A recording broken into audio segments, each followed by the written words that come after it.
Hello again everybody.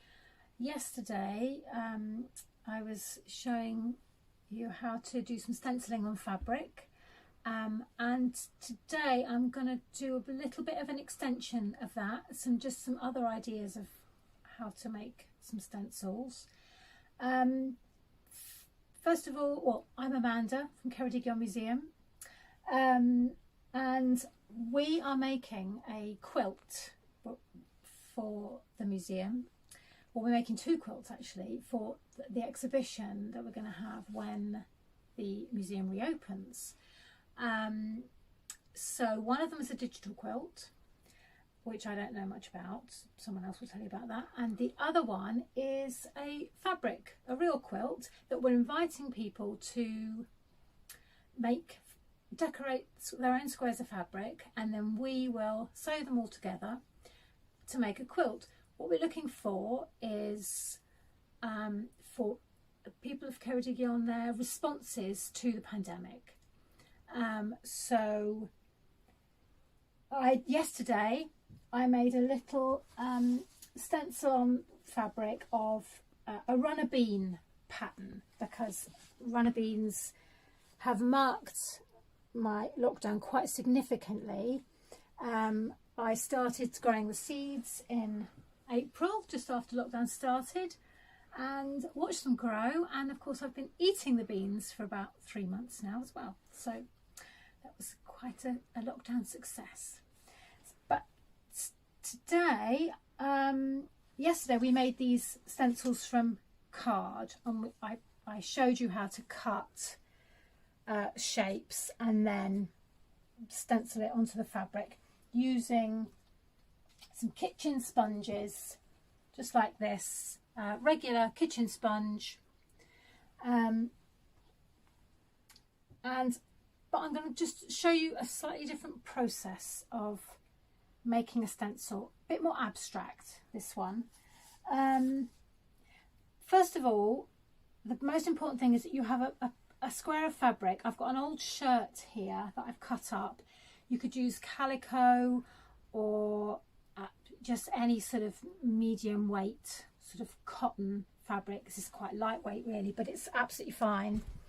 And it's very important that it's 14 centimeters square, because then everyone's pieces will be the same size and we can sew them together quite easily. So what I'm going to do first is tape this to a piece of, it's quite thin fabric, so I'm going to tape it to the paper. It makes it much easier to work on. I've got some masking tape here. You could use sellotape if you wanted, that's fine, but masking tape's quite nice and easy to tear. And then I'm just going to just tape the edges down.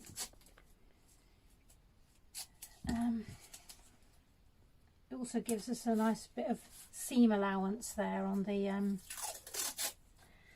fabric to sew them up with, so it's quite a useful thing anyway. Right, now yesterday I was looking at, I was drawing some shapes and then cutting them out. Today I thought I would start with a square. This is just an old biscuit box, and I'm going to start just with a cutting out a 14 centimeter window. I'm just going to draw around my template like that. Just stab it with the scissors, and then you can just, I'm going to do it slightly smaller than the 14 centimeters because it doesn't need to be. Cut around.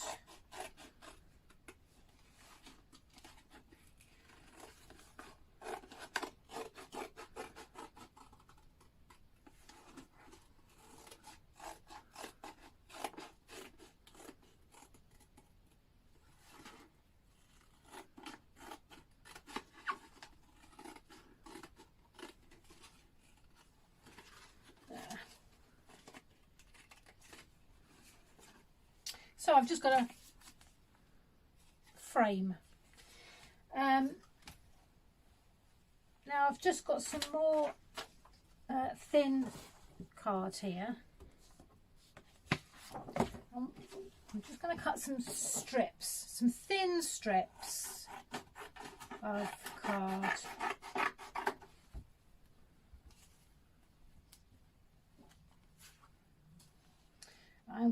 I think maybe I'll cut about 7 or 8. But you know, you could actually, you could use, and you could cut, maybe you could find things that were already cut that you could. I was thinking actually that a doily, a paper doily would be a lovely thing to tape onto your frame. I don't know if people use doilies these days, but if you've got any knocking around that you've had in the cupboard for ages, can be a nice pattern.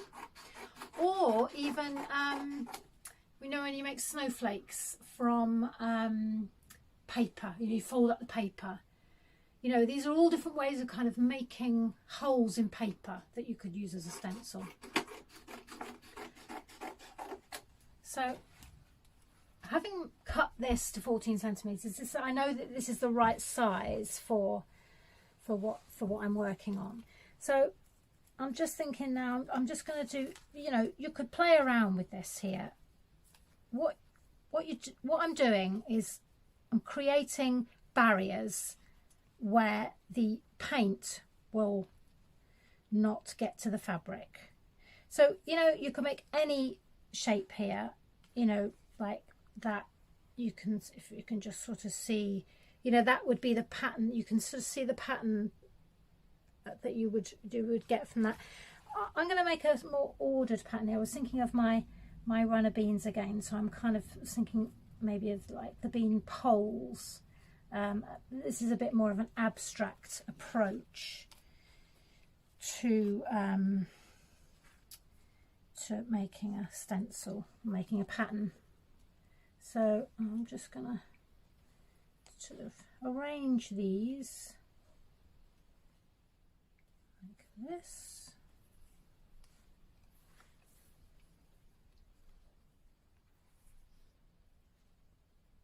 I think that'll probably be okay, like that. You can arrange them until you're happy with it. Just, then, or maybe I'll just fit one more in here. Then I'm going to get some tape, and I'm just going to grab that, all of those together on one bunch, and then to secure the other edges I'm going to just take the top and then on the side.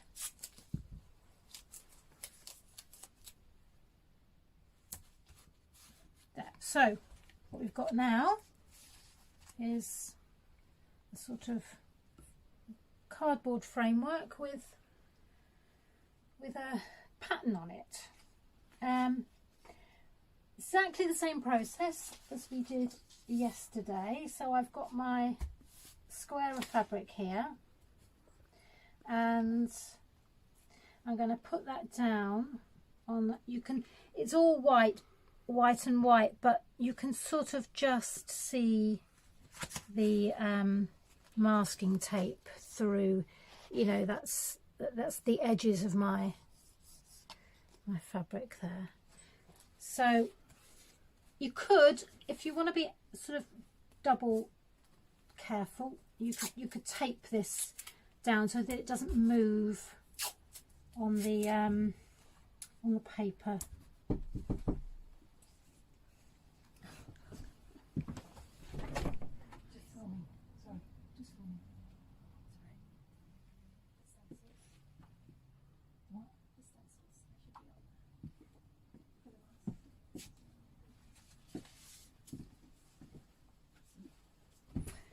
Okay, sorry about that. So I've taped that on there, and I'm going to get my runner bean colours again, In fact, I might do a bit of a, got some colours there. It's got two different greens, and I think I might sort of do a bit of a blend on this. So I'll start darker and then get a bit lighter. So I've got just an amount of paint on the sponge.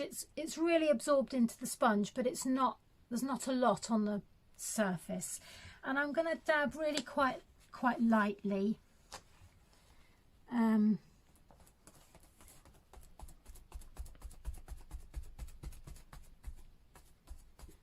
Just like that. I think I'll just work in a bit more of these other colours.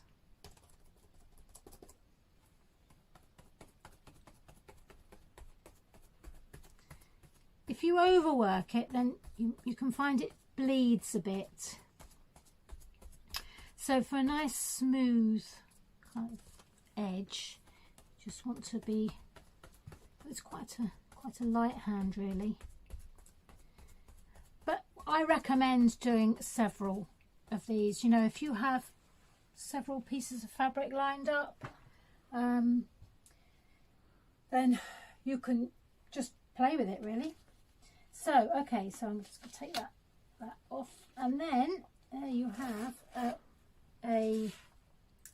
this is the pattern, the original pattern, the first print. I think what I'm going to do with this now is do another one on top of this, but actually what I'm going to do is I'm going to dry this stencil off, because otherwise I'm going to get a mushy brown colour. So what I'm going to do just now is I'm going to get the hairdryer, which is over here, and I'm going to dry this.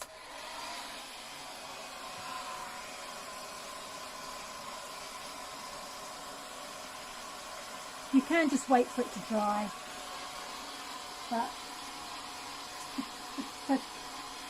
to be a bit quicker, I'm just going to do it with a hairdryer.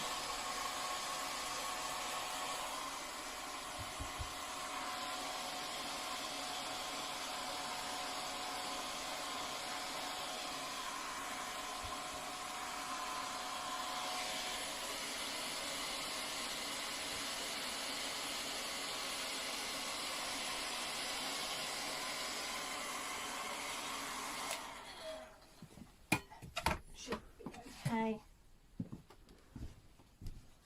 so I've got my one going that way. Now I'm going to go for the same, exactly the same stencil, which we know is square, and then just do it from the opposite angle.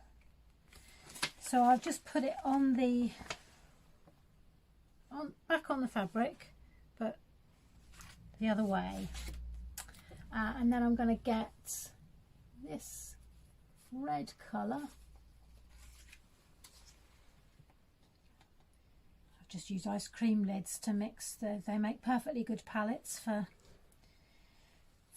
paint. This is acrylic paint I'm using. This is perfectly good for our fabric squares. Our quilt won't be washed. And you get good effects with acrylic paint. If you want to make them so that they can be washed, then you would need to use fabric paint. So I've got some red. I'm just going to do exactly the same.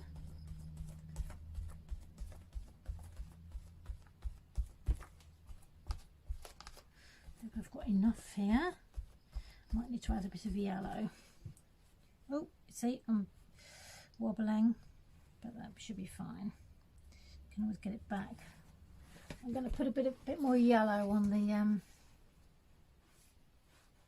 here.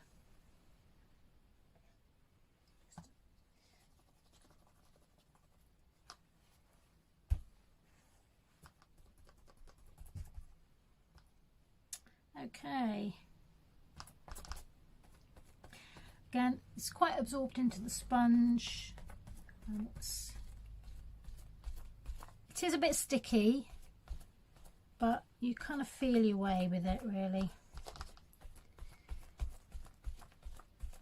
You just have to give it a go and sort of develop your technique. Right, okay. So, and there we have.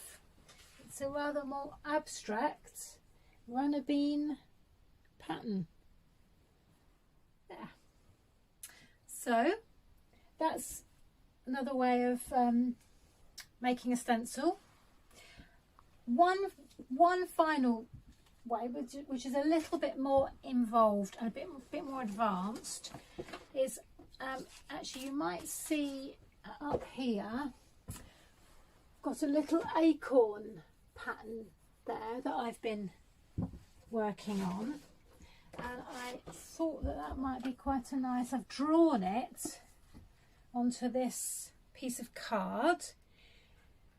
This is quite a heavy card, but it does mean that the stencil will be quite durable. So I've got a craft knife here. Again, this is if you're a certain age, you may need help with this. Yeah,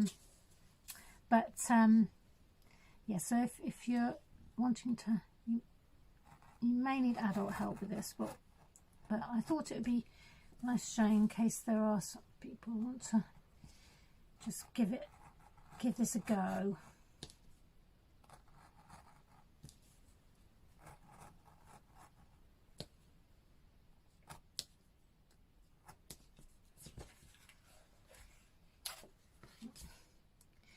It's quite hard getting through and I'm just on a breadboard here. Just, you don't want to be cutting on your kitchen table, you'll ruin it. So this is going to come out there, yeah. And then, so it does, it's a bit of a process, and you know, I suppose I've done quite a lot of this, so I'm quite practiced at cutting, but it's something that you get better at with time.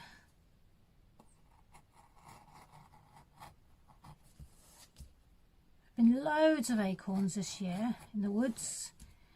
I think it's been what they call a mast year, and so there's lots of food for the wildlife.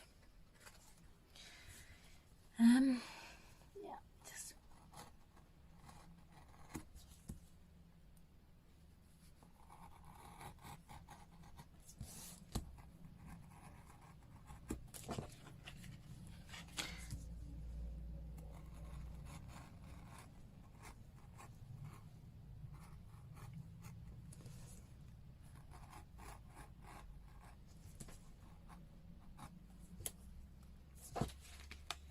there. I think that will do for our acorn design, just to try it. I've got another piece of fabric. Again, I'm going to tape it to a piece of paper, just to make it easier to work on.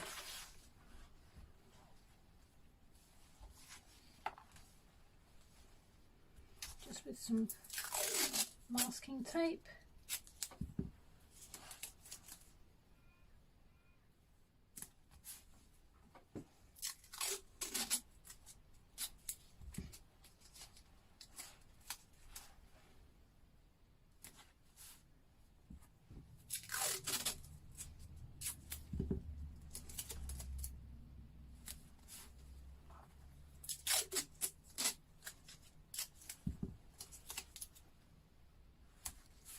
And then, so we're going to get my sort of vaguely acorny sort of colour. It's kind of green. Apparently the squirrels like green acorns.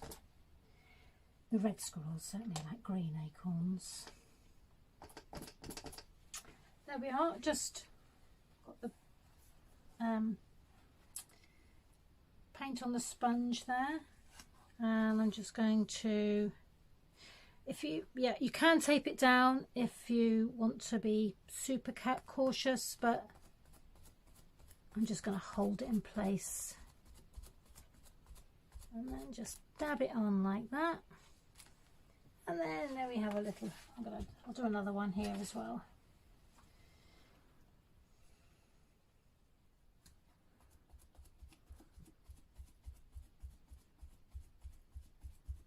There. You could carry on, you could do some leaves on that. An oak leaf is a nice simple shape as well to do. But this, it's just a different method of making a stencil that you can stencil onto fabric, so whichever suits your ideas best for your COVID experience fabric square. So, and please do send them in to us, or by all means email us a picture if you don't want to part with it. But if you make several, then maybe you can keep some for yourself and send us some to make into our quilt for Ceredigion Museum. Thank you. Bye.